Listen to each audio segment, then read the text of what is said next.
تو شریعت نے کہا کہ انسان اپنی بیویوں کے ساتھ حسن سلوک کا معاملہ کرے. سنیے، یہ سفارش کس نے کی؟ اللہ رب العزت نے کی. فرمایا وَعَاشِرُوهُنَّ بِالْمَعْرُوفِ کہ تم ان کے ساتھ اچھے انداز کی زندگی گزارو. اب اچھے انداز کی زندگی گزارنے کی سفارش کون کر رہا ہے؟ اللہ رب العزت کر رہی ہے.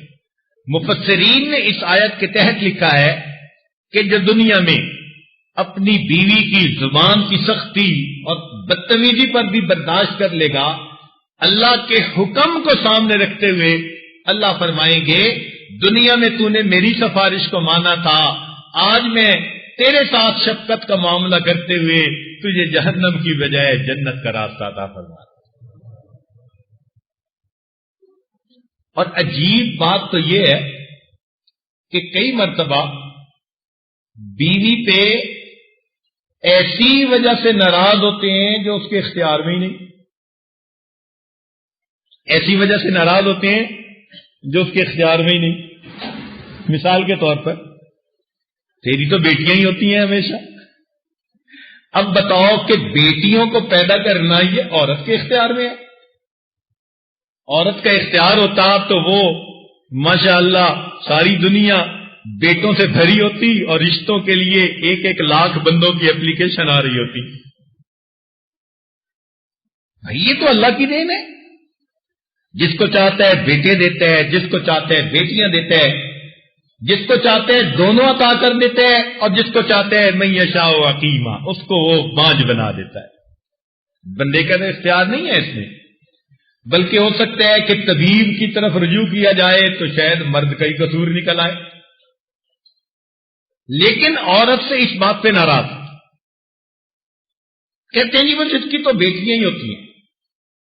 اب بتائیں ایک ایسی بات پہ بندہ ناراض ہے کہ جو عورت کے اختیار میں ہی نہیں. ساس ڈانٹ رہی ہے، نند اس کو تانے دے رہی ہے، اس کی بیٹیاں ہی ہوتی ہیں، اس کا دل دکھایا جا رہا ہے. تو وہ عورت کیا کرے، کہاں جائے؟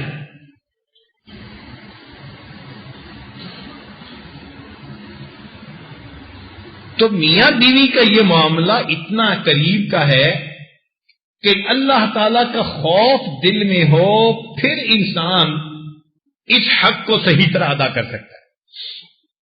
اس لیے ایک بزرگ تھے، ان کی بیوی زبان کی ذرا سخت تھی.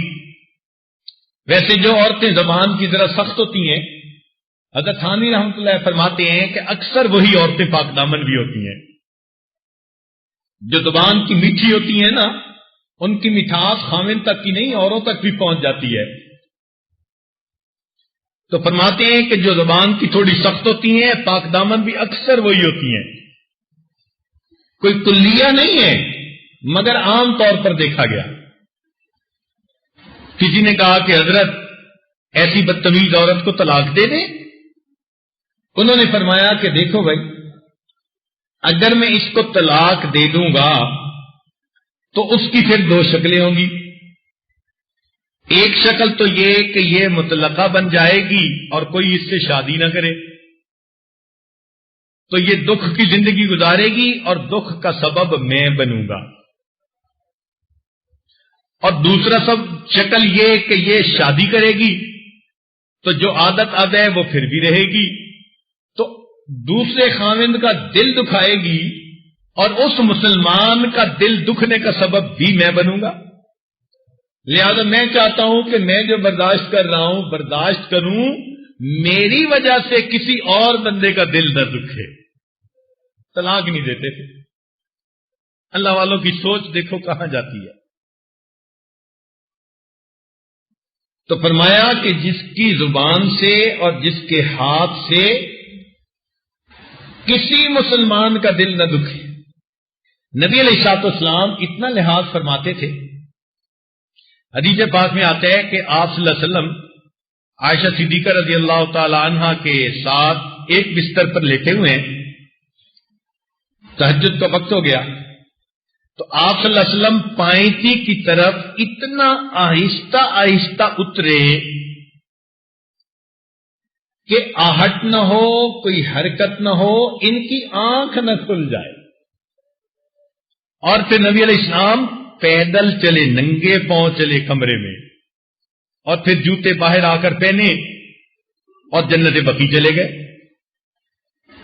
عائشہ صدیقہ رضی اللہ عنہا کی آنکھ تو کھل گئی.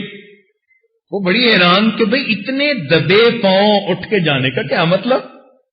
وہ بھی پیچھے سے آئیں تو نبی علیہ السلام جنت بقیع سے واپس آ رہے تھے. انہوں نے جب دیکھا کہ اللہ کے نبی واپس آ رہے ہیں، وہ بھی دوڑی اور واپس اپنے کمرے میں آ کے بستر پر لیٹ گئی. نبی علیہ السلام تشریف لائے تو آپ نے محسوس کیا کہ تھوڑا سانس پھولا ہوا ہے، دوڑ کے جو آئی تھی. فرمایا عائشہ کیا ہوا؟ بتایا کہ میں آپ کے پیچھے گئی تھی. کیوں گئی تھی؟ اللہ کے نبی آپ اتنا خاموش اور بڑے ددے انداز سے جو یہاں سے نکل کر گئے، تو فرمایا کہ عائشہ میں نے اس لیے طریقہ اختیار کیا کہ میری وجہ سے تمہاری نیند میں خلل نہ آ جائے. اب اندازہ لگائیے، اللہ کے پیارے محبوب صلی اللہ علیہ وسلم فرماتے ہیں میری وجہ سے تمہاری نیند میں خلل نہ آ جائے.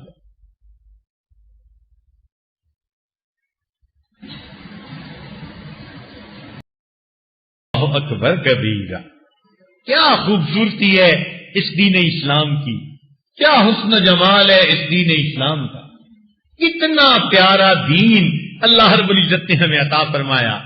رضیت باللہ ربا وبمحمد النبی وبالاسلام دینا.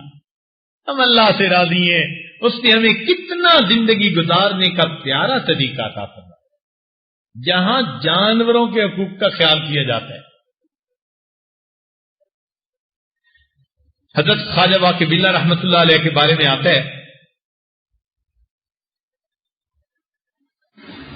کہ سمرقند کے رہنے والے تھے، اور سمرقند میں سردی بہت زیادہ ہوتی ہے، یخ ٹھنڈی ہوائیں چلتی ہیں. آپ ایک رات تہجد میں اٹھے، آپ نے مصلی پہ تہجد کے نوافل پڑھے اور ٹھٹھر رہے تھے سردی سے، تو نوافل پڑھنے کے بعد بھاگے اپنے بستر کی طرف کہ میں بستر میں لحاف میں ذرا گھس کے سردی سے اپنے آپ کو بچاؤں. جب قریب آئے تو دیکھا کہ ایک بلی ان کے بستر میں گھس گئی تھی. تو خیال آیا کہ بلی کی نیند خراب ہوگی، چنانچہ یہ مصلی پر بیٹھ کر ٹھٹھرتے رہے. جس رات انہوں نے یہ عمل کیا، اس رات ان کے شیخ کے دل میں اللہ تعالیٰ نے الہام فرمایا کہ ان کا یہ عمل قبول ہوا، اور ان کو کہو کہ یہ سفر کریں. اس سفر کی وجہ سے ایک بہت بڑی شخصیت ان سے بیعت ہو کر فیض پائے گی اور دنیا میں فیض پھیلے گا. چنانچہ شیخ کے حکم پر خواجہ باقی اللہ رحمت اللہ علیہ وہاں سے سفر کر کے دہلی آئے، اور یہاں امام ربانی حضرت مجدد الفسانی رحمت اللہ علیہ ان سے بیعت ہوئے. ایک بلی کے آرام کا خیال رکھنے پر اللہ نے ایسا ان کو شاگرد عطا فرمایا. تو اگر ان جانوروں کا لحاظ کرنے پر اتنی رحمتیں ہیں، تو انسانوں کا لحاظ کرنے پر، مسلمانوں کا لحاظ کرنے پر، مسلمان بھی، رشتہ دار بھی ہوں، قریبی بھی ہوں، ماں باپ، بہن بھائی، بیوی بچے، دوست احباب، ان کی رعایتیں کرنے پر اللہ کی طرف سے کیا انعام ملے گا. لہذا اچھا انسان وہی جو کسی کا دل نہ دکھائے.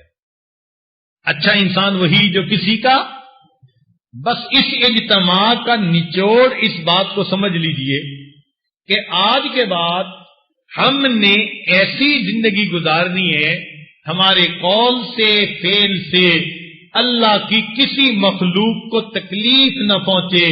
اگر ہم نے ایسا سیکھ لیا، آپ سمجھ لیں کہ ہم صحیح معنوں میں مسلمان بن گئے.